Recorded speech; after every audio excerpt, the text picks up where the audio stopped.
Hello, Capricorn. I was a little surprised that you put your hand up so soon after I just had a reading for you, but you seem very insistent. So here we are. And this is very clearly a continuation of the last reading and the message that was there. A kind of emphasis and elaboration. So this series, I am choosing a quote out of a collection of quotes that I have. There was a period where I was collecting them and writing them down in a book whenever I ran into a quote that I liked. And today's quote is from Franz Kafka. It's from his diaries. He wrote this particular bit on October 18th, 1921.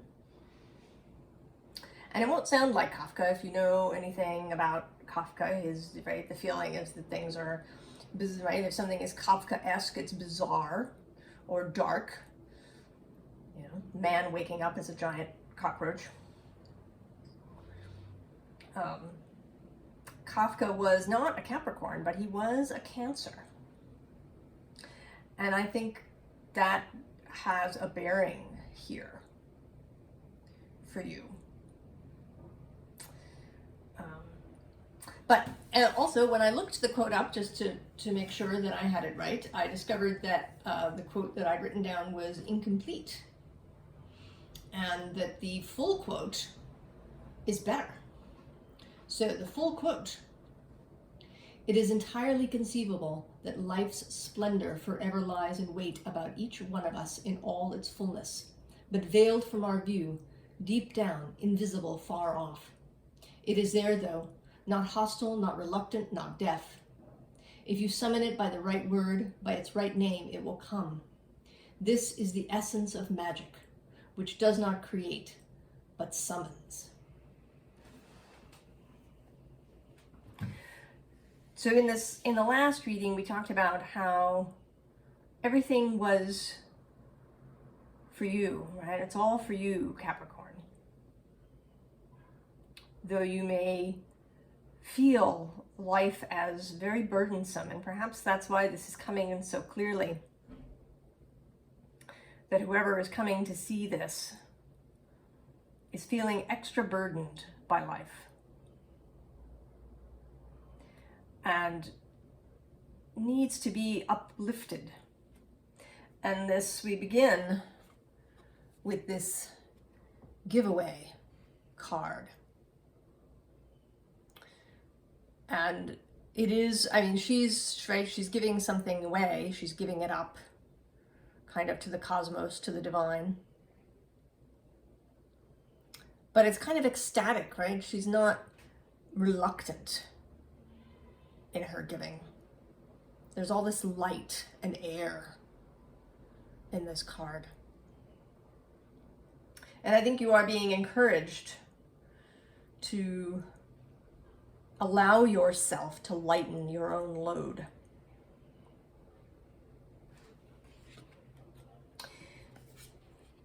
The first card in the spread is Corn. Splendor. The splendor that lies around you. The splendor that is bounteous, abundant, joyful, nourishing, and healing. Right? This medicine wheel is sort of splendorous and abundant too, right? It's got all these different energies, different animals, different elements. Right? There's earth, air, fire, and water. Everything all here and available. And then, right, and then the Earth Keeper, kind of your card in this deck. Right, you are always, right, this sort of makes me feel the Earth Keeper, right? There's a steward aspect, a responsibility aspect that feels like Capricorn. But she's pointing today to this flow card. And I think that's where this Cancer energy comes in. Right? Kafka had a difficult childhood, a difficult relationship with his father, his sort of the Capricorn, right? Cancer is kind of thought of as the mother and Capricorn is the father. Though he himself was a Cancer, a sensitive, kind of watery soul. And I think he's calling you today to this flow, to this emotional freedom. And that's kind of continued in this deep cellular healing card. It says Arcturus energy, physical and emotional healing. But I'm struck mostly by the sort of watery energy of this card. It's as if there's a river flowing out of that portal behind her, washing over her, bringing that deep cellular healing. It's her immersion in these healing waters. And then the next card is the 7 Star Sisters. This card has actually been coming up quite a lot, both in these readings and in personal readings. It says birthing creations, tapestry of life, expression. But mostly it feels to me kind of joyous, right? This is a group of people having a lovely time together. There's a kind of carefree energy in these 7 sisters as they dance together. So if you've been isolating yourself from friends or family or just, you know, kind of life in general, this is a call for you to come out of that, to allow yourself to experience fun and joy with other people.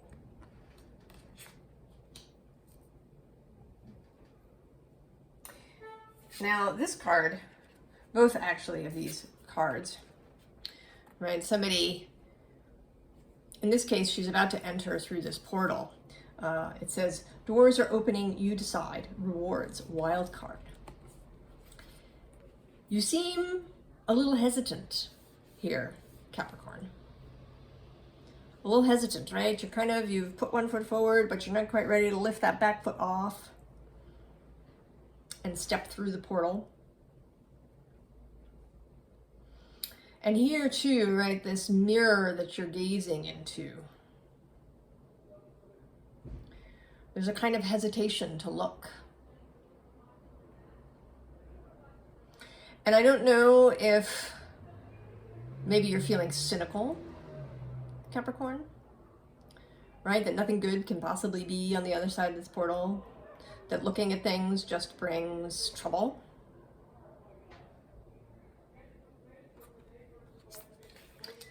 That you're not really wanting to participate in whatever this call is. But I think that's only your inner protector, that part of you that wants to keep you safe. You can't really get through this life without having had some crappy experiences with people. And your inner protector may be collecting those, the way I collected quotes. Have a little inner book filled with all of the times things went badly, or people behaved badly. The current period in time here in 2022 may be convincing you of that especially. But there's another part of you. I think the part that is inviting this reading, that longs to see things differently. Now, this card, I may mispronounce this, Hirith, I believe that it's a Celtic or Scottish word, that is longing for home. And in this case, this is the Starseed Oracle. It says homesick for the stars. But I think that what you're homesick for is for a different perspective. Part of you, your heart, maybe your wee child inside you,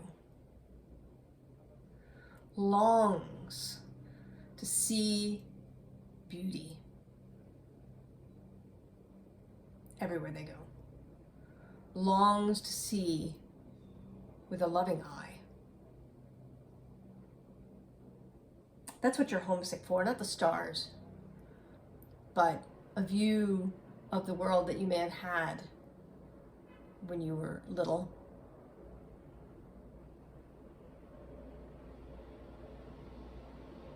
Or maybe even in a previous life.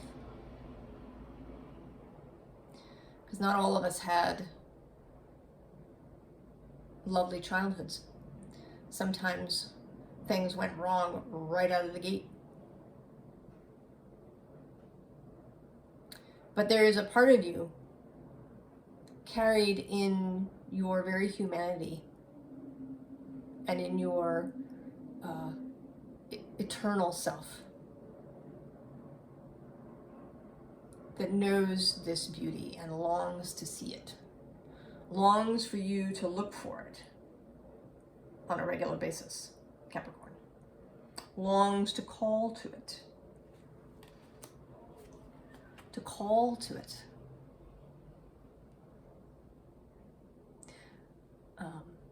This card, voice, it says, speaking your word. Call to the splendor of life. And its right name will be beautiful. It's from a feeling of love,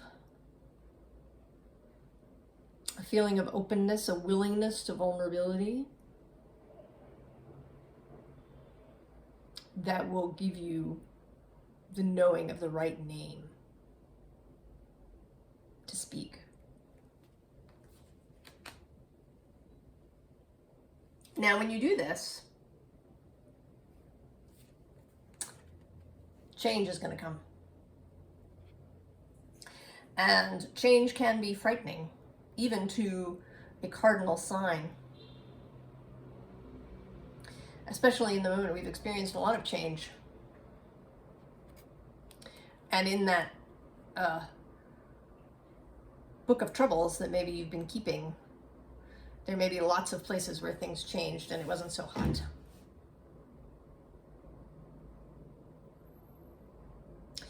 But I firmly believe that how change affects us and what sort of change we encounter has to do with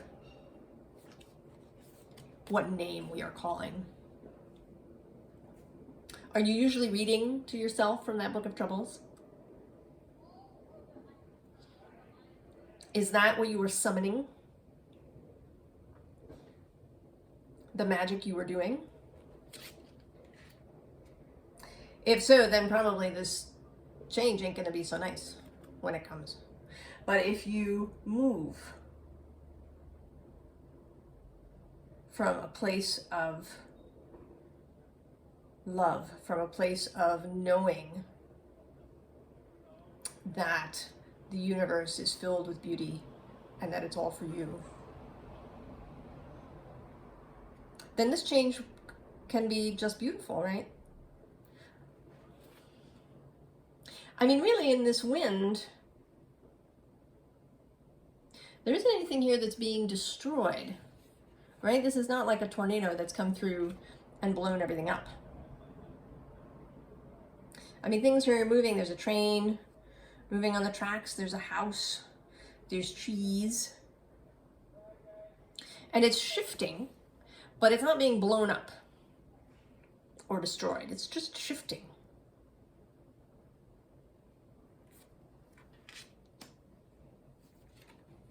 See the adventure.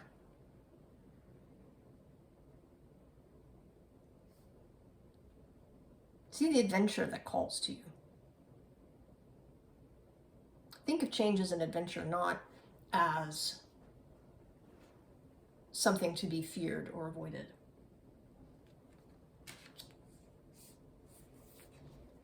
And know that your friends are there. Your friends in spirit, your friends in the physical, and your own ancestors, whose genes you carry in your very cells. Right? There are troubles in your genes, but there's also splendor. Where do you focus your attention? What do you keep summoning?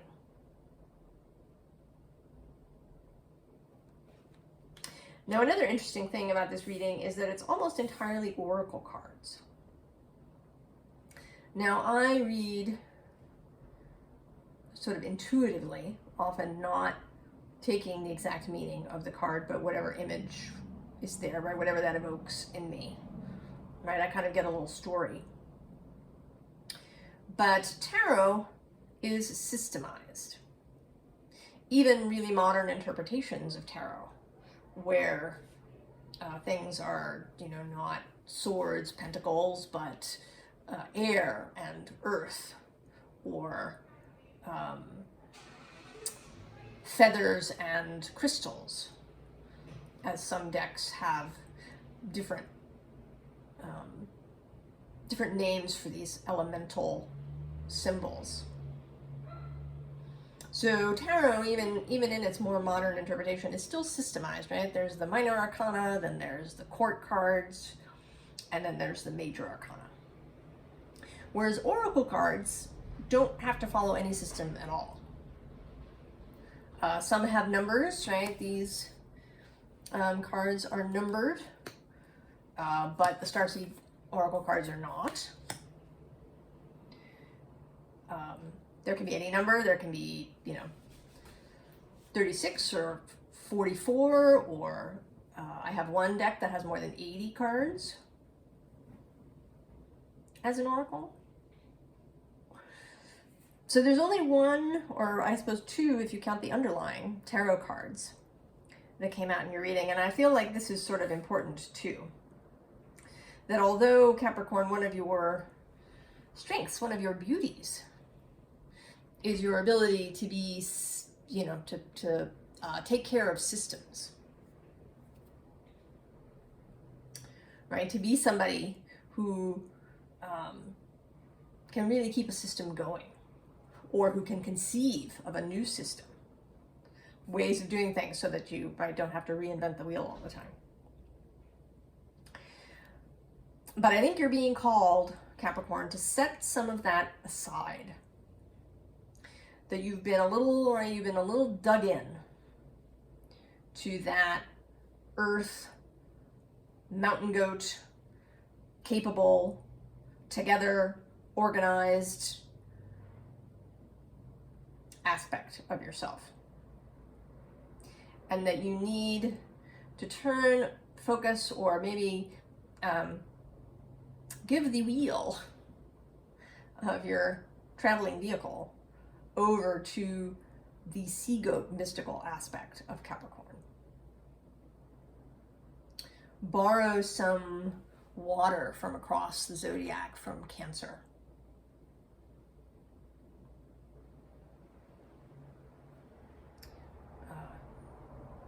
There is Cancer in your chart, even if you don't have a placement there. There is water in you, even if Earth is dominant.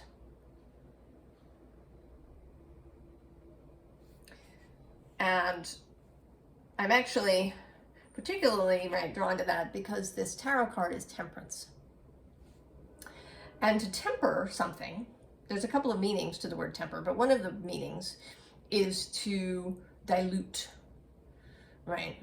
So if you had a really strong alcohol, beer or whiskey or something, you temper it by adding water, right? That reduces the overall alcohol percentage. And it becomes, something that you can drink comfortably. And she always looks to me like she's just realize something totally awesome. She didn't see it before, but she sees it now.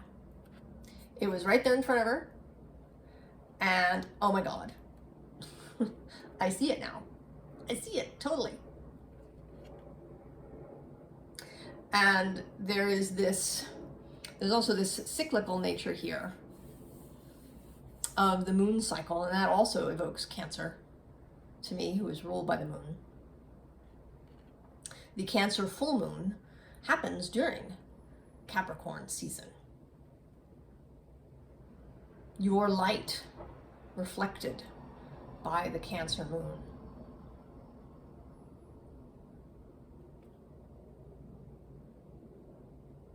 Let your water flow, Capricorn. And the underlying here is this Chariot card, which is, right, there's this explosive energy coming from her solar plexus, from the will. I do associate Capricorn with the solar plexus chakra.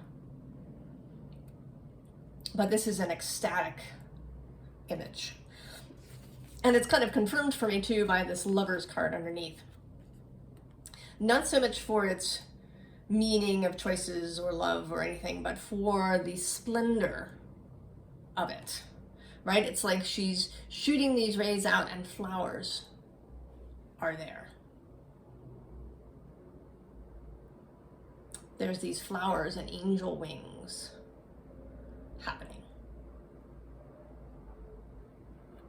When she is able to release this freely, ecstatically. And actually one more underlying card, and perhaps two more, I'll not get carried away, is this Four of Voices, which, right, is sort of Four of Swords, but here she is, immersed in water.